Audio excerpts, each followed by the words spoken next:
Рассипани пумпи, делумно исправна пречистителна станица, излевање на фекалии директно во езерото. Ова го регистрираше 360 степени пред 3 години кога ја поминавме целата рута на колекторскиот систем околу Охридското езеро. На дел од фотографиите се забележува дотраеност на бетонските цевки, сраснати корења, несоодветни приклучоци, разни отпадоци, од кои најмногу влажни марамчиња. Од ден на ден се поголема темпирана бомба, која што доколку не се започне со санирање набрзо и со нејзина рехабилитација, може да предизвикува хаварија. Во декември минатата година, под притисок на УНЕСКО, владата се пофали дека конечно е на повидок решение за 3-деценискиот проблем. Нашла пари за делумна санација на колекторот. За оваа намена се обезбедени 4,2 милиони евра од буџетот на граѓаните на нашата земја. Но само неколку месеци од кога почна зафатот, владата неодамна ги скрати парите. Дали покрај мештаните, туристите и живиот свет, во езерото и летово ќе пливаат и фекалии.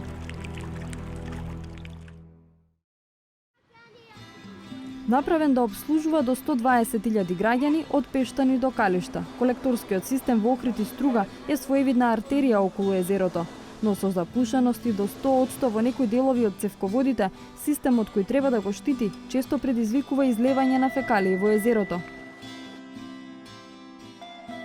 Треба да работи, пошто сите нечисти води од Охрид и Струга доаѓа во мојот град. Јас сум од Дебар, треба колекторот да работи, пошто треба водата да биде чиста и да ние да се бањаме на нашето езеро. Пошто ова година, поради короната, нема нигде да одиме на одмор.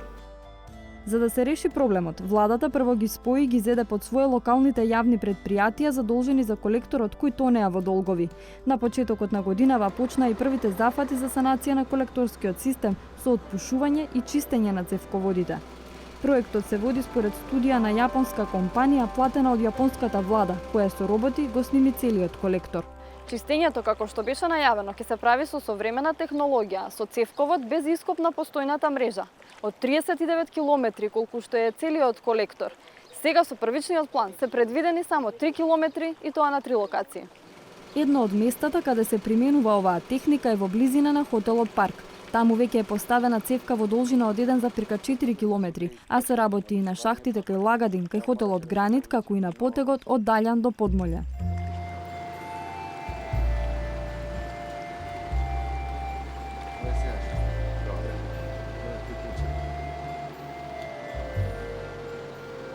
Значи, ако може да заприметите, запушувањето беше негдека до 100%. Се работит со најнов тип на цевки кои што се вовлекуваат кај нас овдека со помош на количина на вода, која што вода потоа се грее и се лади во наредните 24 часа како би се извршила полимеризацијата на материјалот. И како што и видовте во шахтата, значи добиваме комплетно нова цврста цевка с која што ќе оневозможи во иднина она што беше во главно и проблемот овдека, премногу навлегување на корења од дрвата и премногу кршење на старите бетонски цевки. Со предвидениот буџет од 4,2 милиони евра, предвидено е и чистење на атмосферската и канализацијската инсталација во Охрид и Струга, како и поправка на сите 18 препумпни станици. Подмолје е едно од местата каде имало најголемо надоаѓање на подземните води и масовно излевање.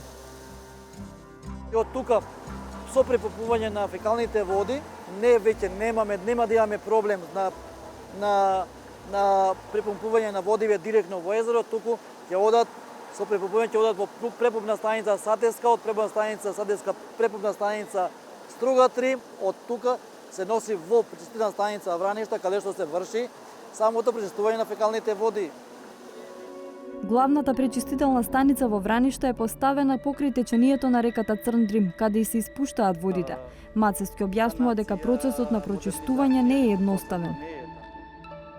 Водата која доаѓа во препумпната станица поминува низ песколовците каде се задржува песокот и густиот талок, а останатата количина продолжува во биолошките и во секундарните базени, од каде продолжува кон така наречените таложници, а дел низ цевковод се пренесува на преса, каде и негустиот талок низ хемиски процес се испушта во сушните полиња. Додека прочистената вода во последната фаза поминува низ уште една препумпна станица, па се хлорира и се испушта во Дрим. водата која што излегува на излез од самава станица, можам да кажам дека задоволува параметрите, ги задоволува ПХ параметрите, дозволените ПХ параметри на самата вода. За таа што се влева во Дрим? Да, на таа што се влева. Значи не е штетно ниту за капење. Ние се капиме. Луѓето што гравитираат овде кај новија простори, селата Ложани, надолу Велешта, Добовјани, се капат. За сега не се јавени некои заразни кожни болести или пак и цревни болести. Пречистителната станица сега работи со половина капацитет. За да функционира во полн капацитет, потребно е проширување и обнова на целата механизација која е дотраена. Тоа засега не е предвидено со проектот. Со оглед рековме дека имаме дисторзија на цевководи. Имаме цевководи кои што не се во линија за движење на самава фекалија. Имаме влегување на мулј, песок, атмосферски води, подземни води, бунарски води. Значи не се работи само за бројка од 120.000 жители, значи не доаѓаат води кои што не треба да доаѓаат во пречистителна станица.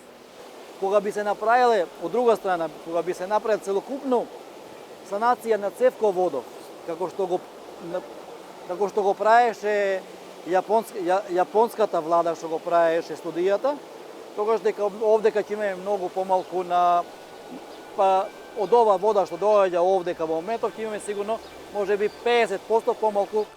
Додека за пречистителната станица е јасно дека ќе чека подобри времиња, прашањето што повторно се поставува е како ќе се заврши и првичната санација на колекторот ако се крати од предвидениот буџет. Активистите од граѓанската иницијатива Охрид СОС сметаат дека се што прави власта е само шминка пред УНЕСКО.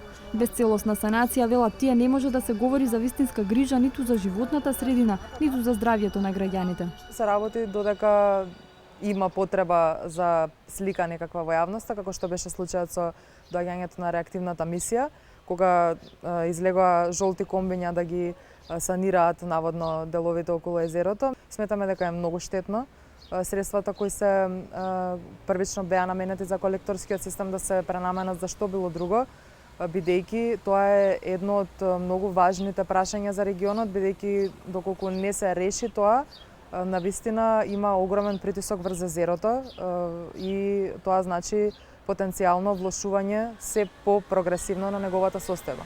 Кратењето на парите за колекторот околу Охридското езеро е направено со ребалансот на буџетот, по претходна одлука на владата за прераспределба на средствата меѓу буџетските корисници. Од Министерството за животна средина, кое е надлежно за проектот, не образложија детално, но велат дека кратењето нема да се одрази на работите на терен. За изградбата на колекторскиот систем за Охрид беа планирани 150 милиони денари. При тоа направено е кратење на средствата за 60 милиони денари. Но владата и Министерството за животна средина и просторно планирање ќе ги преземат сите потребни мерки за да нема застој и реализацијата на проектните активности да продолжи согласно планираната динамика. И првиот човек на сега веќе државното предпријатие Колекторски систем уверува дека нема застој на терен. Вели дека им биле вратени околу 330.000 евра од одземениот милион, што ќе им стигнат да ги завршат обврските до 15 јуни. Најгорчливиот проблем ние го решивме. Тоа излевање на фекалија во езерото нема да го имаме, протокот низ цевководот во голем процент ќе се подобри, значи негде околу 70% од протокот ќе биде добар. Добар во школскиот речник е оценка тројка. За таа да биде поправена во петка, ќе треба да бидат санирани и останатите 36 километри од системот, вклучително и препумпните станици и главната пречистителна станица. Во ситуација кога се кратат и парите за санација на првите 3 километри, односно за првите 8 од 100 од системот, реално е да се очекува дека Охридското езеро, Црн Дрим и Дебарското езеро уште долго ќе чекаат одличен или целосно функционален колекторски систем.